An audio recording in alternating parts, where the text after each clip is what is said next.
Hello दोस्तों, welcome to horror vibes. आज मैं आपको पुलिस के साथ घटी कुछ अजीब गरीब घटनाएं बताने वाला हूँ। ये घटनाएं सुनने में काफ़ी ज़्यादा मिस्टीरियस और अजीब हैं, तो आप वीडियो को एंड तक ज़रूर देखिएगा।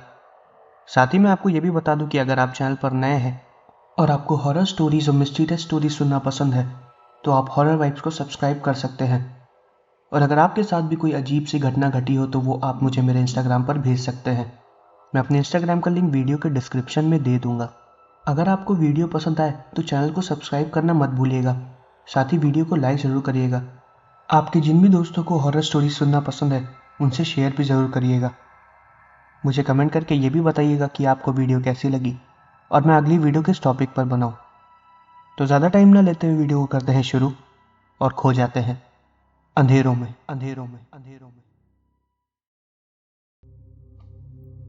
ये पहली घटना जो मैं आपको बताने वाला हूँ, ये घटना एंड्रू नाम के एक पुलिस वाले के साथ घटी है। एंड्रू कैनेडियन पुलिस डिपार्टमेंट में थे और जब इनके साथ ये घटना घटी तो ये उनकी ड्यूटी का आखिरी दिन था।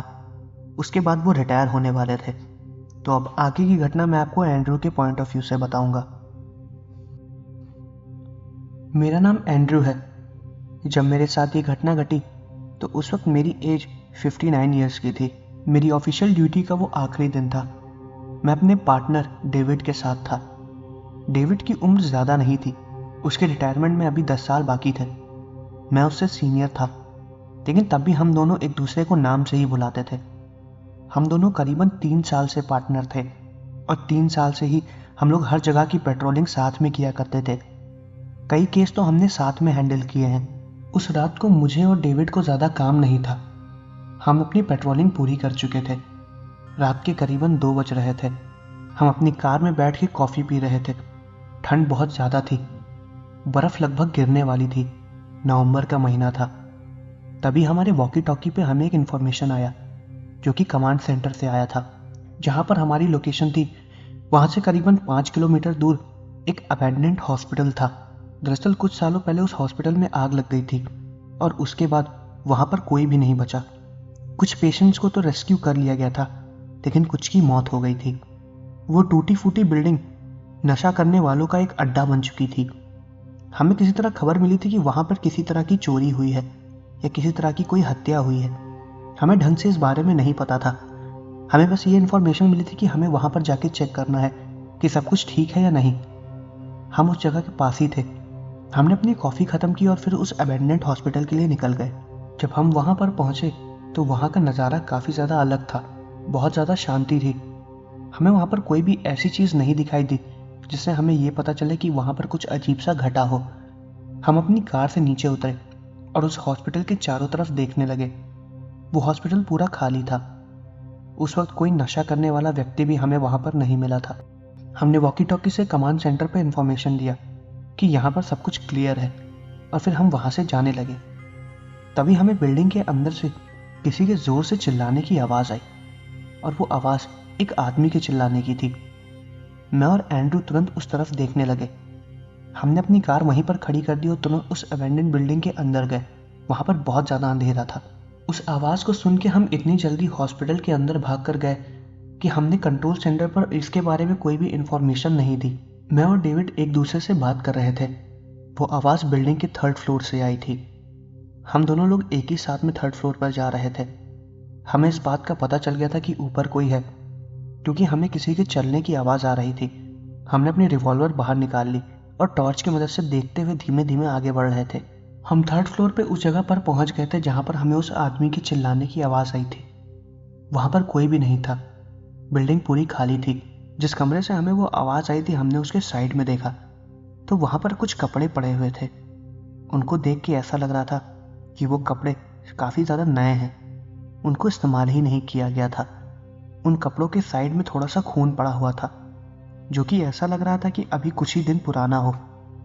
इस खून को देख के हम समझ गए थे कि यहाँ पर कुछ ना कुछ अजीब ज़रूर हुआ है। हम ये सारी इन्फॉर्मेशन कमांड सेंटर को देना चाह रहे थे, लेकिन हमने अपनी वॉकी टॉकी कार में ही छोड़ दी थी, क्योंकि हम आवाज़ सुन के बहुत जल्दी में ऊपर भाग कर आए थे। मैंने फिर डेविड से बोला कि वो वॉकी टॉकी से जाके इन्फॉर्मेशन कंट्रोल सेंटर पर दे दे, तब तक मैं यहाँ पर और ज़्यादा छानबीन कर रहा हूँ। डेविड भागते हुए नीचे गया और मैं ऊपर अकेला था। मैं बार बार चारों तरफ कमरे के देख रहा था, लेकिन मुझे खून और उन नए कपड़ों के अलावा कुछ भी नहीं मिला। तभी मुझे ऐसा लगा कि मेरे पीछे से कोई भाग के गया है और जिस रूम में मैं था उसके बगल वाले हॉल में गया है। मैं तुरंत अपनी टॉर्च और बंदूक को आगे की तरफ पॉइंट करके उसी हॉल की तरफ बढ़ रहा था। जब मैं उस हॉल के अंदर गया तो उसको देख के लग रहा था कि वो कोई पोस्टमार्टम रूम है। काफी ज्यादा बड़ा था वो। वहां पर भी कोई नहीं था। वहां पर चारों तरफ पुराने स्ट्रेचर पड़े हुए थे जो कि जले और टूटे हुए थे। वो जगह देखने में काफी ज्यादा सुनसान लग रही थी। उस जगह को देख के ऐसा भी लग रहा था कि वहां पर नशेड़ियों ने बहुत दिनों से अड्डा बनाया हुआ था। जली हुई सिगरेट, दारू की बोतल्स और गांजे की महक वहां पर अभी भी आ रही थी। उस रूम में एक खिड़की थी। वहां से मैं नीचे अपनी कार की तरफ देखने लगा। डेविड वॉकी टॉकी पर इंफॉर्मेशन पहुंचा रहा था और मैं डेविड को ही नीचे की तरफ देख रहा था। तभी ऐसा लगा कि जैसे मुझे पीछे से किसी ने छुआ। मैं तुरंत अपनी बंदूक पीछे की तरफ तान के देखने लगा, लेकिन वहां पर कोई भी नहीं था। मुझे ऐसा महसूस हुआ कि किसी ने मेरे कंधे को छुआ है। मैं फिर आगे बढ़ने लगा। वहां पर बहुत ढेर सारे कमरे थे। उनमें से एक कमरे में तो मुझे किसी के रोने की आवाज भी आई और वो आवाज एक लड़की के रोने की थी। मैं उस आवाज का पीछा करते हुए उस रूम में गया। वहां पर बहुत ज्यादा अंधेरा था। हल्की फुल्की रोशनी भी वहां पर नहीं आ रही थी। वो कमरा एक पुराना स्टोर रूम था। उसमें पुराने सामान रखे हुए थे जो कि सब बर्बाद हो चुके थे। उसके पीछे बड़े बड़े कार्टन्स थे। उन कार्टन्स के पीछे मुझे किसी के पैर दिखाई दिए। वो पैर एक आदमी के थे। मैं धीरे धीरे अपनी बंदूक तानते हुए उस आदमी की तरफ बढ़ रहा था। जब मैंने कर्टन हटा के देखा तो मैं देख के हैरान हो गया। वहां पर एक आदमी बैठा हुआ था जिसने बिल्कुल भी कपड़े नहीं पहने हुए थे। वो पूरी तरीके से नंगा था। उसकी आंखें एकदम अजीब सी डरावनी लग रही थी। मेरी तरफ देख के वो मुझ पे तुरंत चिल्लाने लगा।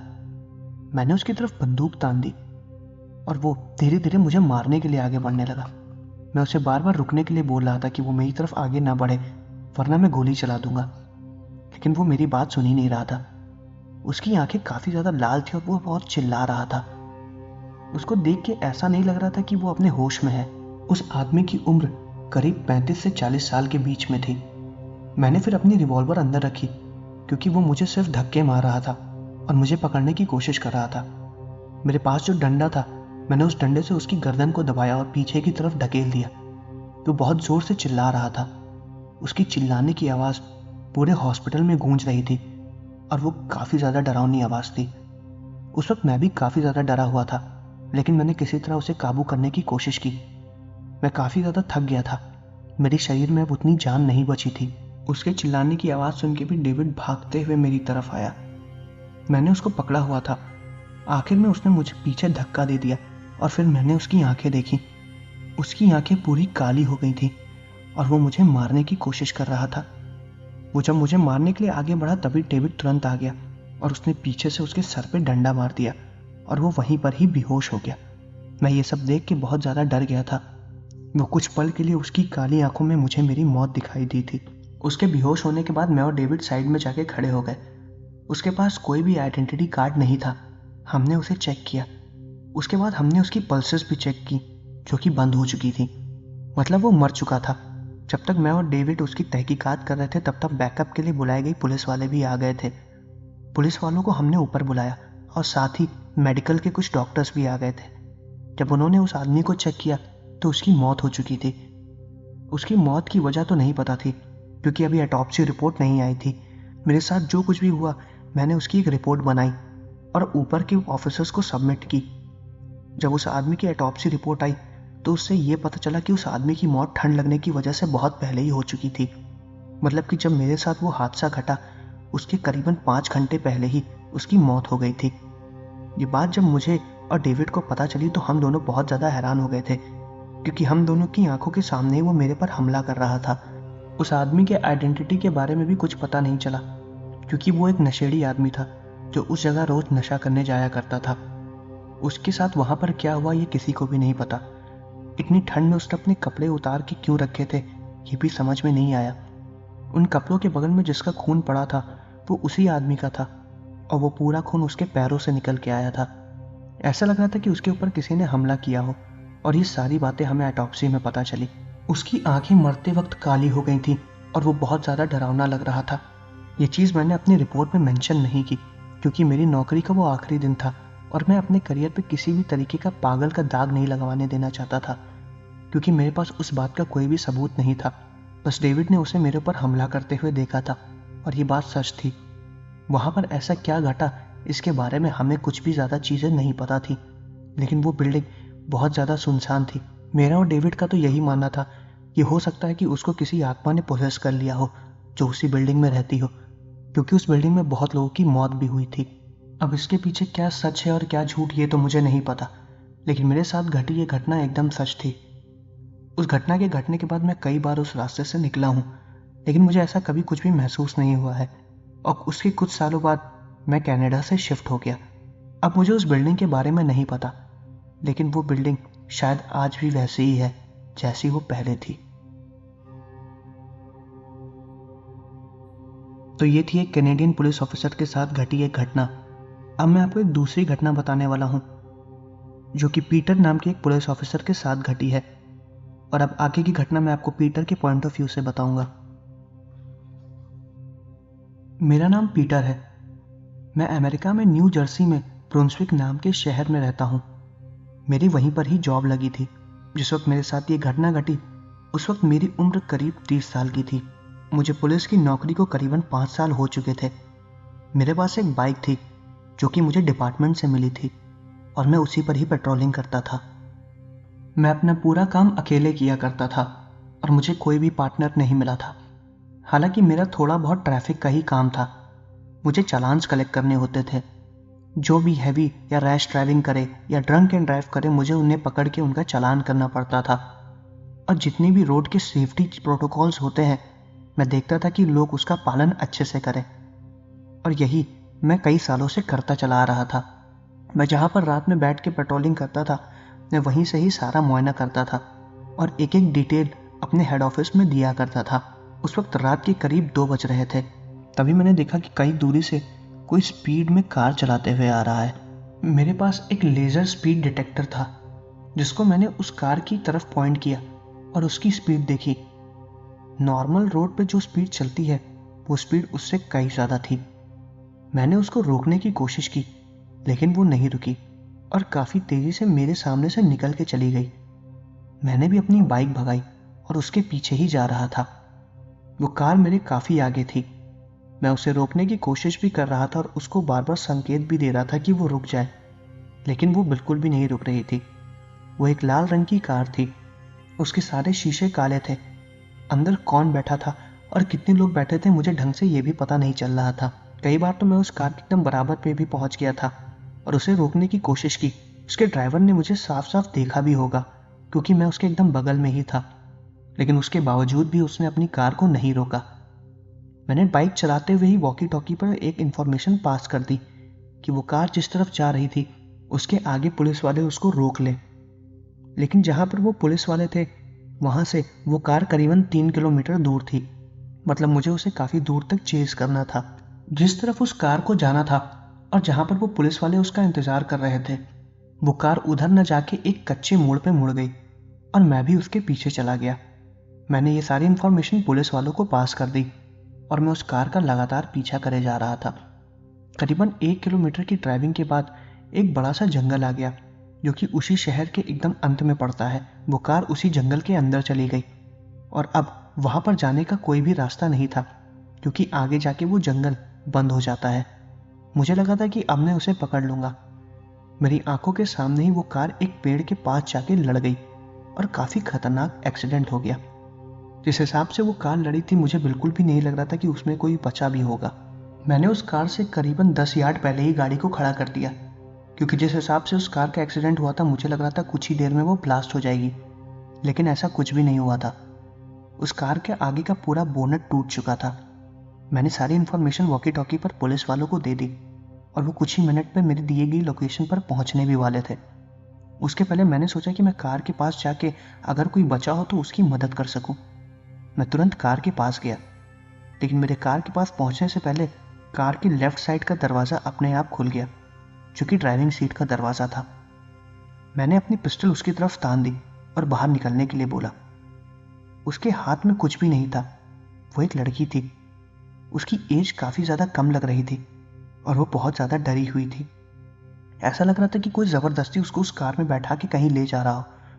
उसके चेहरे से खून बह रहा था और उसके हाथ पैर बुरी तरीके से जख्मी हो चुके थे। एयरबैग खुलने की वजह से उसकी मौत नहीं हुई थी, लेकिन उसको चोट बहुत ज़्यादा आ गई थी। मैं जब तक उसके पास पहुंचता, वो गाड़ी से निकल के रेंगते हुए मेरी तरफ आ रही थी। मैंने उसे उठाया और उसको फिर अपनी बाइक के पास जाके बैठा दिया और एम्बुलेंस के लिए भी मैंने इन्फॉर्म कर दिया था। मैं गाड़ी पे ही बैठा हुआ था और मैं उससे लगातार पूछ रहा था कि आखिर उसे क्या हुआ है। वो कुछ बता ही नहीं रही थी और बहुत ज़्यादा डरी हुई थी। वो चुपचाप वहीं पर ही बैठी हुई थी और तभी मैं दोबारा गाड़ी के पास जाने लगा। जब तक मैं उस गाड़ी के पास पहुंचा वो ब्लास्ट हो गई और आगे का बोनट बहुत बुरी तरीके से जल गया था। मैं उससे काफ़ी दूर था। उस गाड़ी में और कौन था मुझे पता भी नहीं चला। तब तक एम्बुलेंस और पुलिस वाले भी आ गए। उनके साथ फायर ब्रिगेड भी आ गई थी। उनको पहुंचने में सिर्फ 5 मिनट लगे थे। फायर ब्रिगेड ने तुरंत आग को बुझाया और पुलिस वालों के पास मैंने जाके सारी इन्फॉर्मेशन दी। मैंने एम्बुलेंस वालों को यह भी कह दिया कि मेरी बाइक के पास एक लड़की है जो कि बुरी तरीके से जख्मी है और वो लोग जाके उसे ट्रीट करें। जब एम्बुलेंस वाले मेरी बाइक के पास गए तो उनको वहाँ पर वो लड़की नहीं मिली और ये सुन के मैं एकदम शॉक्ड हो गया था। उसको मैंने वहीं पर ही छोड़ा था।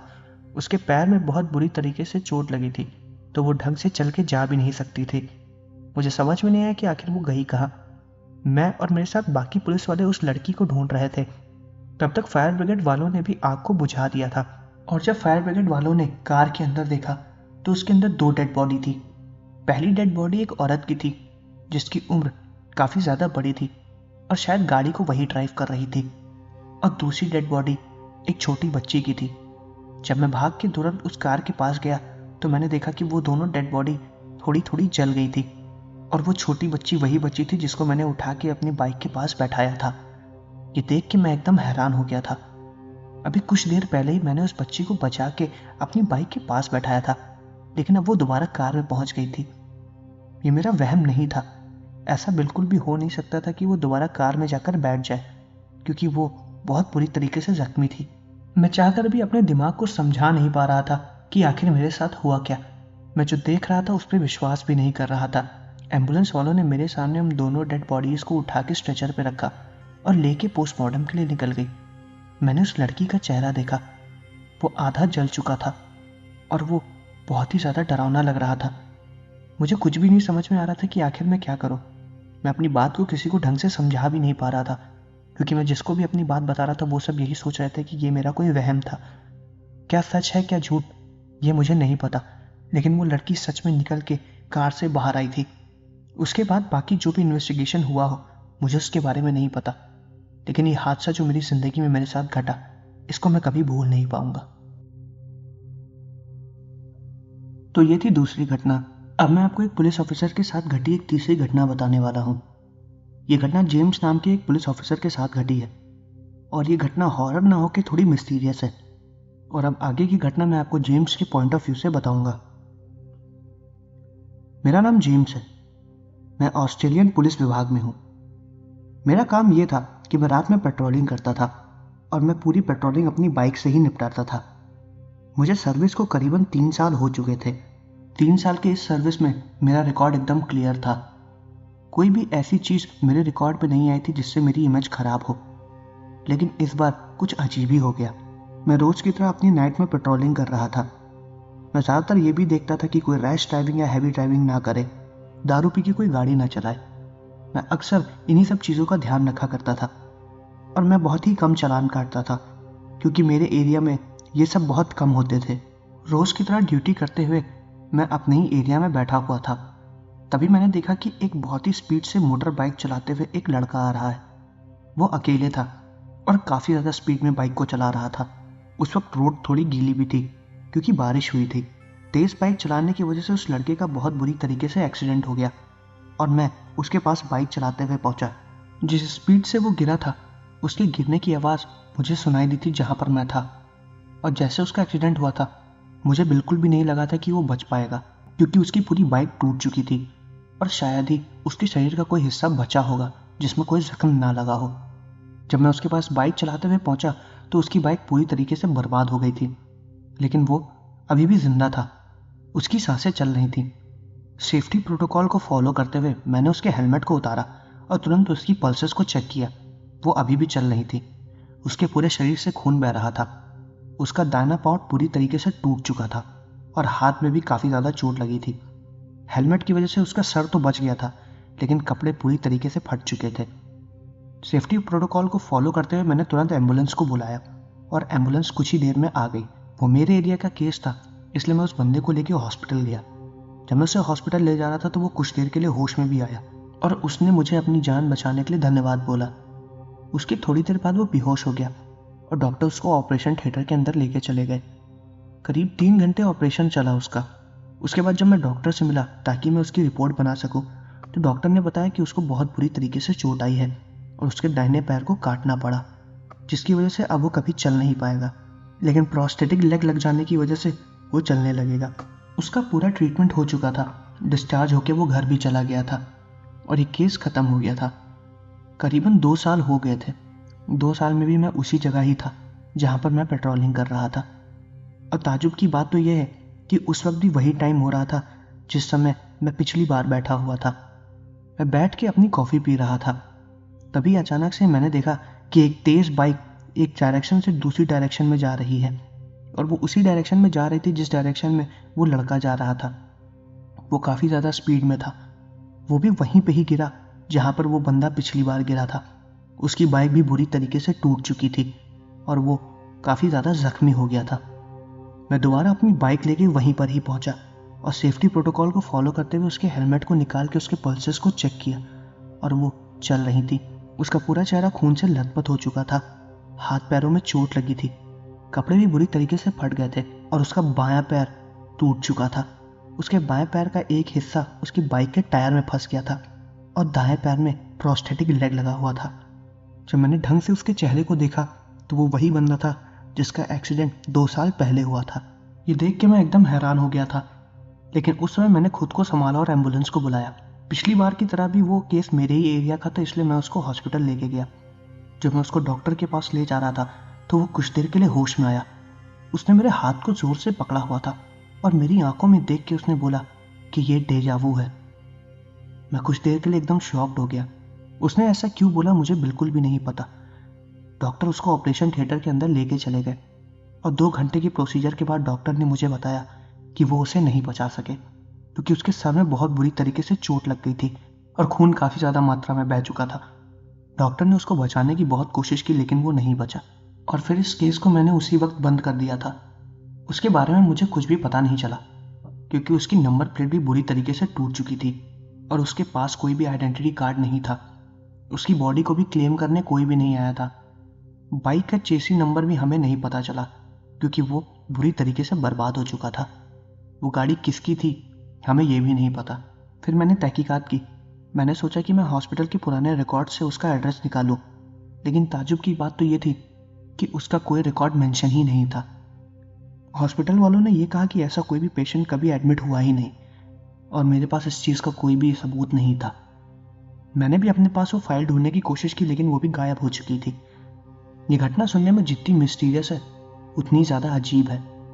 मैंने कई लोगों को इस घटना के बारे में बताया, लेकिन बहुत लोग मुझे यही बोल रहे थे कि ये एक झूठ है और फिर मैंने उस केस को बंद कर दिया।